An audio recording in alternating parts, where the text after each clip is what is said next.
Well, it's 50 years ago since this famous chant went up around the cricketing grounds of Australia during the Ashes series of 1974-75. If Lily doesn't get you, Tomo will. Fast forward to harness racing, it's very the same these days as far as the younger drivers are concerned at Bathurst and surrounding areas. If Jett Turnbull doesn't win it, then Jai will. Joining me are the two whiz kids, Jett Turnbull and Jai Coney. Well, gentlemen, thanks for joining us, Jett and Jai. Jett, the conditions here tonight, rain continues, but the track's once again outstanding. Yeah, it is. They've done a good job again. I was here last week and it was pretty wet, but track handled it good, and they have done the same this week. Outstanding season once again. Already 106 winners, now 335 career wins, going along very strongly. I'm going to get your thoughts on the Bathurst meeting on Wednesday, the big meeting. It seems that Nathan and your dad's got numerous horses in at work. How many? There'd be 50 odd there. We're busy at the moment, so it's non-stop at home. We're racing nearly 4 times a week, and it keeps us both busy, so it's good. And Jai, how does Nathan go about working out which horses are going to be driven by which driver? Sort of just like with the better ones, we kind of have our own ones we drive, and we stick to them at home and stuff. But with the Friday nights and stuff and the Tuesdays young and stuff, it's sort of just he sort of evens them out and tries to be fair to both of us. Jai, 170 career wins. Congratulations this season, 102. So you're certainly going along great guns. Yeah, it's quite remarkable. Like, I never thought I'd be in this position, especially so early on. So yeah, just so thankful for Nathan and everyone that gives me a go. The strike rates, winning strike rates are unbelievable. You're virtually driving a winner every 6 drives, and Jett, yours is one in nearly 4.5.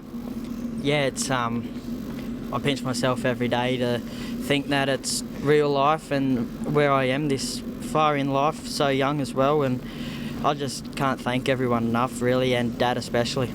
Talking to your famous grandfather, Steve, earlier in the night, and he was mentioning your career. We were trying to think of someone who could match your outstanding strike rate, and he said it took him about 2 or 3 seasons, and he was still driving just 3 or 4 winners a season. Yeah, like you said, he's one of the greats. He's the best to ever do it, in my opinion, and to hear that, it's surreal.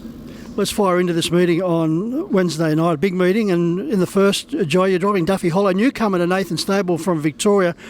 2 very pleasing trials. Yeah, trials have been good and his work's been strong at home. A bit of a tricky draw, but we'll probably just have to head back and hope for a bit of speed, and yeah, he'll be running home good. Yeah, it's an open race, so luck in running, as you probably just alluded to, will play a big part. Yeah, that's right. Over to race 2, and here, Jai, you're driving Pablo Rocks. A very good effort last time out at Bathurst on Wednesday night. Beaten 3 in the third spot, beaten 11.5 metres by Baxter Red. He's got a better draw this time around, which should make all the difference. Yeah, that's right. We sort of believe he's one of the better horses coming through our stable, so I think he can find the top on Wednesday night, and he'll be very hard to beat. Over to race 3, and probably the most interesting runner on the night, Jett, will be driven by you, Glitter Rain Gold. This race does look his for the taking. Of course, he's got bigger fish to fry. Yeah, it's going to be a bit tricky from barrier 8, but he's flying at the moment. We couldn't be any happy with his work, and his runs up in Queensland were incredible. We only went up there to hopefully, get his name out there a bit more, and he ended up, I think, running 3rd and 4th and all that sort of stuff. So he went terrific up there, and if he can get a nice spot in that race, I'm sure he'll be hard to beat. If he had the winners of his past 2 races at Albion Park, Al Luciano and the Janitor in this particular race, that'd be 10s on. Yeah, they're both really good horses, and for him to be racing as good as he was against them, it's proved he's good enough to overcome the draw on Wednesday night. So hopefully we can just look after him a bit and let him run home. He is available for Eureka selection if anyone's out there looking for a horse, and you wouldn't go far astray with Glitter Rain Gold. No, I think he's good enough to be in it. He won the regional state championship here nearly a month and a bit ago over the same distance the Eureka is, and ran really good times, and that was in front, and we actually think he's a bit better with a sit, so if he can get a nice spot in that, the Eureka, and we've got to get a slot first, but I'm sure if he's close enough he'll be thereabouts.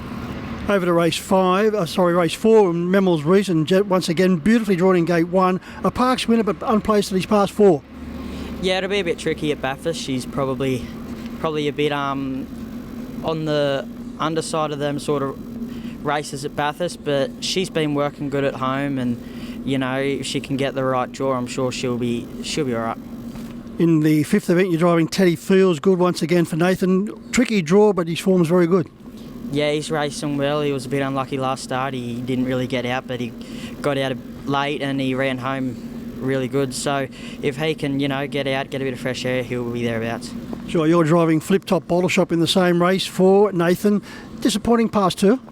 Yeah, the run at Parks 2 starts ago we were really disappointed with, but here at Menangle the other week he was pretty far back and sort of ended there. So yeah, we'll just see how he feels behind the gate on Wednesday. He can come out good when he wants to, so I think if he's feeling good behind the gate, I won't be afraid to have a crack. In race 6, Joe, you're taking the reins for Steve with Chevelle Tiger, last start winner. Yeah, she's been a consistent little 2-year-old. She just keeps getting better and better, and she's got great gate speed. So we'll probably burn out, and I think we can find the top. And you know, if there's a good one there to sit on, we'll probably take a sit. But if we got a lead, we'll lead. I'll try and lead all the way. So you're driving Lucky Bambino for Dad off the back road, but the form reads very well. Yeah, it does. We think he's a pretty classy 2-year-old. He hasn't missed top 2 his career so far. So his start last week when he led in the heat of the final that he's in on Wednesday, he went terrific, and I'm sure from the draw, hopefully get a nice sit up close enough, and I think his turn of foot can nearly outdo him. Race 7 on the cards, one of the features, the Western Derby, and here, Joe, you're driving Evelyn's Dragon, 3 consecutive wins. Yeah, it's a bit of a shame to see them better ones in it, like especially when they haven't gone around in the heats for it. But it's just a victim of circumstances with that one. He'll probably find himself, you know, he's up in grade a bit and struggle against some good ones. But you know, he'll be thereabouts. Probably not this week, but look, like moving on, he's a pretty nice horse, we think. So yeah. Mebbles Blaze, your drive next to a Giant in the barrier draw, 4 unplaced runs, but hasn't a great deal of luck. Nah.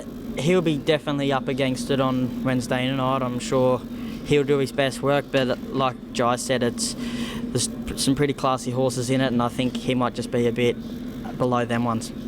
Jett, in race 8, you're driving Flirt's Diva, very consistent. Last start wasn't up to the expectations.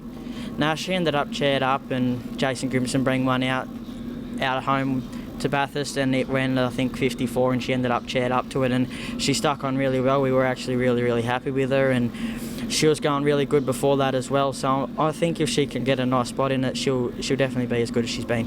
Joe, you're down for 2 drives at this stage. Time to Talk and Marvella. Do you know which one you'll be driving yet? Yeah, I'll be on Marvella. Just mainly, he's a bit of a tricky horse to drive, and he's got a bit of gate speed. So I thought I'll drive him and hopefully try and lead all the way.